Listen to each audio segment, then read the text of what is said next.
Hello guys, welcome back to my channel বাচ্চারা বিশাল। তো তোমার সবাই কেমন আছো? আশা করছি ভালো আছো। আমি অনেক ভালো আছি। চলে আমি আজকে নতুন ব্লগ ভিডিও নিয়ে।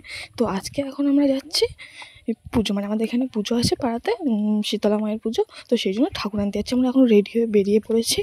তো সবাই আছে পিছনে, সবাই এক করে আসছে। তো সকালবেলা যেহেতু টানা রোদ, তার জন্য একটা নর্মাল হালকা একটা ড্রেস পরে নিয়েছি যাতে গরম যাতে না হয় সাদার উপর থেকে। তো এখন পুরোপুরি রেডি হয়ে গেছি। সবাই আসছে। তারপরে এই যে বাজনা নিয়ে এখন বেরিয়ে পড়েছি। বাজনা করে কী বাজনা বলে বেশ, ওটা নিয়ে যাবো ঠাকুরকে আনতে। তারপরে সবাই বেশ একসাথেই যাচ্ছিলাম। তো এত রোদ, এত পরিমাণে গরম হচ্ছিলো, তো যার জন্য ছাতা নিয়ে বেরিয়েছে। ওরা জানে ওরা যদি বাইরে বেরিয়ে যদি কালো হয়ে যায় রোদ্দুরের চাপে, সেই জন্য ওরা সব ছাতা নিয়ে বেরিয়েছে। তো ওদের বাড়িতে চলে এসেছে, যে বাড়ি থেকে আমরা মানে ঠাকুরটাকে নিয়ে যাব। তো সেখানে আসলে প্রথমে ওদের বাড়িতে যে ঠাকুরগুলো আছে সেখানে প্রথমে সবাই নোট দেয়, বাতাসা সবাই ছড়ানো হয়ে গেলে তারপর ঠাকুরকে নিয়ে যায়। তো এখানে সবাই প্রথমে বাতাসাগুলো ছড়া দিচ্ছিলো। বাতাসা ছড়ানো হয়ে গেলে তারপর আমাকে ঠাকুরকে আমরা নিয়ে যাবো। যেদিনকে আমাদের পুজোটা ছিল সেদিনকে প্রচুর পরিমাণে গরম পড়েছিল। আমরা বাইরে বেরোতে পারছিলাম। তারপরে ঠাকুরটাকে ভ্যানে তুলে নেওয়া হয়েছে, আমি নিয়ে যাবো ঠাকুরকে বাড়িতে। তো এই আস্তে আস্তে ঠাকুরকে বের করা হচ্ছে, কারণ রাস্তাটা একটু ভাঙাচোরা আছে, যদি পড়ে যায় ঠাকুরটা ভ্যানের উপর দিয়ে, তাই জন্য আস্তে আস্তে ঠাকুরকে নামানো হচ্ছে।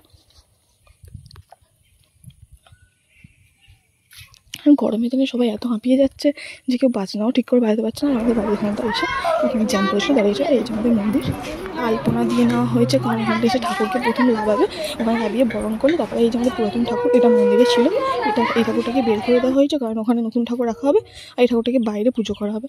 এই যে আমাদের ঠাকুর নিয়ে আসা হয়ে গেছে। তো এখানে সবাই প্রথমে ঠাকুরকে গড় করে নিচ্ছিল, তারপরে ঠাকুরকে বরণ শুরু কেউ ঠাকুরকে ছুতে দেবে না, তখন বরণ করে ঠাকুরকে মন্দিরে তুলে দেবে, সেই জন্য প্রথমে সবাই গড় করে নিচ্ছিল ঠাকুরকে।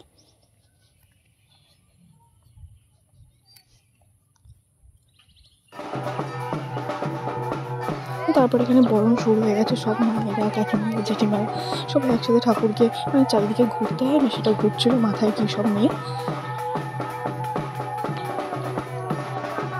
তো এটা প্রথমে 7 পাক ঘুরবে, মানে 7বার ঘুরবে, ওটা মাথায় করে নিয়ে সবাই সব কিছু আছে। সবার মধ্যে আলাদা আলাদা জিনিস আছে, বরণ ডালা আছে কারোর মাথায়, কারোর কাছে প্রদীপ, কেউ শাঁখ বাজাচ্ছে, কেউ কাঁসা বাজাচ্ছে, কেউ হাতে সেই লাঠি নিয়ে আগুনের মুখে আছে জ্বালা, সেগুলো কিন্তু সেগুলো নিয়ে সবাই ঘুরছে, কারোর হাতে ধুনো আছে। তো এটা ঘোরা কমপ্লিট হয়ে গেলে তারপরে একটা জেঠিমা আমি সবসময় বরণ করতো, এখন আর একটা জেঠিমা আছে, সেও বলছে যে আমিও বরণ করবো ঠাকুরকে। তো প্রতি বছর 2 বছর 3 বছর হচ্ছে ঠাকুরের পুজো হচ্ছে। তো ওই জেঠিমাটাও প্রতি বছর মানে বরণ করছে। আগে শুধু একটা জেঠিমা যে এখন করছে বরণ, সেই জেঠিমাই সব ঠাকুরকে বরণ করতো, মানে পাড়াতে যা ঠাকুর উঠতো সব ঠাকুরকে এই জেঠিমা বরণ করতো। তো এখন করে আবার সবার ইচ্ছা হচ্ছে, তাই জন্য আরেকটা জেঠিমাও বরণ করছে। তো ঠাকুরকে বরণ করলো, সবাই মিষ্টি মুখ করলো। তারপর আমরা একটু সবাই মানে ঠাকুরকে গড় করে নিলাম। তারপর ঠাকুরকে তুলে দিচ্ছে মন্দিরে, কারণ এরপর মন্দিরে পুজো হবে। আর ওখানটা যেখানটায় ঠাকুরকে বসিয়েছিল সেখানটায় আবার সবাই গিয়ে গড় করে নিচ্ছে। ঠাকুরের পায়ের ধুলো ছিল যেহেতু ওখানে। তো এবার মন্দিরে ঠাকুরকে দিয়ে দেওয়ার পরে ওখানে পুজো শুরু হবে। তো আস্তে আস্তে মন্দিরের ভিতরে নিয়ে যাচ্ছে ঠাকুরকে।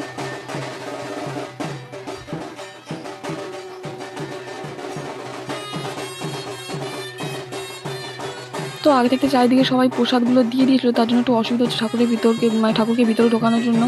সাইডে সাইডে সব সরিয়ে দিতে হচ্ছে প্রসাদগুলো, দিয়ে তারপর আস্তে আস্তে ঠাকুরকে ঢোকাতে হচ্ছে ভিতরে। আর এখানে সবাই মানে মন্দিরের ভিতরে বসে মানে ঠাকুরের প্রসাদগুলো করছিল। আর এই যে আমাদের প্রসাদগুলো আমরা গুছিয়ে নিতে আসলাম বাড়িতে, মানে ঠাকুর তুলে দিয়েছি মন্দিরে, এবার পুজো শুরু হবে, তো এটা আমাদেরকে নিয়ে যেতে হবে। সেই জন্য আমি আর মা দুজনে সব প্রসাদগুলো নিয়ে চলে যাচ্ছি। মা একা নিয়ে যেতে পারবে না, তো অনেক কিছুই ছিল, তাই জন্য মা একটা হাতে নিয়েছিল, তারপর আমি একটা হাতে নিয়েছিলাম। তো আমরা দুজন নিয়ে এবার মন্দিরে দিয়ে আসতে যাচ্ছি। তো আমাদের বাড়ি থেকে একটুখানি কিছুটা গিয়ে তারপরে ওই মাঠের দিকে মন্দিরটা। তো ওখানে এসে প্রসাদগুলো সব দিয়ে দিয়েছে। এই যে সবার প্রসাদ সবাই এখানে দিয়ে দিয়েছে। আর এটা আমাদের বাবা দক্ষিণেশ্বর, আর এই সাইডে আছে শীতলা মা। তো দক্ষিণেশ্বর পুজো আলাদার সময়, শীতলা মার পুজো আলাদার সময় হয়। তো ঠাকুর আগে পুজো হয়ে গেছে, এখন ঠাকুরের পুজো হচ্ছে। তো ঠাকুরের সামনে যেহেতু মানে এখন ঠাকুরটা তুলেছে, তাই জন্য জায়গা সব সরিয়ে দিয়েছিল প্রসাদের থালাগুলো। তারপরে ঠাকুর যখন ফের পুজো করতে বসে তখন ফের এদিকে সব প্রসাদগুলো সরিয়ে নিয়ে এসেছিলো। আর মন্দিরটা বেশি বড় নয়, তাই জন্য যে অনেক প্রসাদ রাখতে পারবে সেরকম নেই ঠাকুরের সামনে। তো এই সাইডে আর এইদিকে কি পাঁচালি না কি গান করতে হয়, তো সেটা করছিল, আর সবাই এখানে শুনছিল বসে বসে। মা শীতলার পাঁচিলি পড়ছিল। আর সন্ধ্যাবেলা এখানে মানে ঠাকুরের ভোগের ব্যবস্থা করা হয়েছিল। তোমার এখানে তাই রান্নাগুলো হচ্ছিল, লুচি, তরকারি। আর এই যে এই রাস্তা দিয়ে যাচ্ছে, এই রাস্তা এখানে একটু পরে চেয়ার টেবিল নিয়ে এসছে, সব সেগুলো পা দেবে, পেতে খাওয়াবে।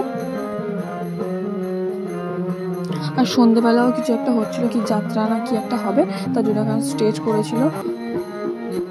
তারপরে এখানে আসলে স্টেজে মানে শুরু হয়ে গেছে অনুষ্ঠান। তো এগুলো ঠিক আমি দেখি না, তাই জন্য আমি ঠিক জানি না এগুলো কী হচ্ছিলো অনুষ্ঠান। তো সব লোক এখানে বসে বসে দেখছিলো, আর কিছু লোক ওখানে মানে খেতে যাচ্ছিলো, কারণ খাওয়া দাওয়া শুরু করে দিয়েছিল। প্রচুর লোক হয়েছিল, মানে যারা একটু বয়স্ক আছে তারাই বেশি গানগুলো শুনতে পছন্দ করে, তো তারাই ছিল। আর বাচ্চারা বেশিরভাগ সব খাওয়ার ওখানে ছিল, সব ওখানে লাইন দিয়ে খেতে, মানে এক এক করতে সব খেতে যাবে। তো এখানে সবাই এবার উঠে চলে যাচ্ছে, বলছে গান এখন আর ভালো লাগছে না, মানে আগে একটু খেয়ে আসি তারপরে ফের গান শুনবো। বলে সব লোক চলে যাচ্ছিলো, এখানে সব ফাঁকা হয়ে গেছে, একটু এখানে সব ভর্তি ছিল, সবাই বসেছিল, আস্তে আস্তে সব ফাঁকা হয়ে যাচ্ছে।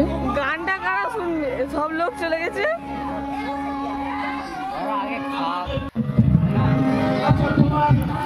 তো যত রাত হচ্ছে সব পুরো ফাঁকা হয়ে যাচ্ছে, সবাই এক এক করে উঠে উঠে চলে যাচ্ছে, পুরো চারিদিক ফাঁকা হয়ে যাচ্ছে। তো সবাই খেয়ে নিয়েছে, যেহেতু এবার আমরাও একটু খাওয়ার দিকে গেলাম। তো এখানে এসে দেখছি সব লাইন দিয়ে খাচ্ছে, আবার পিছনে পিছনে কেউ কেউ দাঁড়িয়ে আছে, কারণ একজন উঠে গেলে তারপর একজন খেতে বসবে, কারণ নাহলে জায়গা হবে না, অন্য কেউ বসে পড়বে। আর এখানে যে এগুলো লুচি ভাজা হচ্ছে, তো এরা ভাজতেই থাকতে টপ টপ করে লুচি। আর ওই যে ঘরটা আছে পাশে, ওই ঘরটাতে মানে সব কিছু গুছিয়ে গুছিয়ে রাখছে। তো আমাদের মানে এই মাঠে খামারের ওখানে যাই পুজো হয়, যা কিছু অনুষ্ঠান হয়, সব এখানটাতেই রান্না করা। আর এই ঘরটাতে রাখে, মানে সরস্বতী পুজো, তারপরে শীতলা পুজো, কালী পুজো, রক্ষা কালী পুজো, দক্ষিণেশ্বর পুজো, সব পুজোর জিনিসপত্র প্রায় এই ঘরটাতে রাখে, আর এখানটাতেই রান্না হয়। আমরাও এবারে চলে এসেছি খাওয়ার এখানে। তো আজকে আমার ভিডিওটা এই পর্যন্ত। যদি তোমাদের ভালো লেগে থাকে তো লাইক, কমেন্ট, শেয়ার করো। আর আমার চ্যানেলটা সাবস্ক্রাইব করে দেবো। বাই, দেখাবো নেক্সট কোনো ভিডিওতে।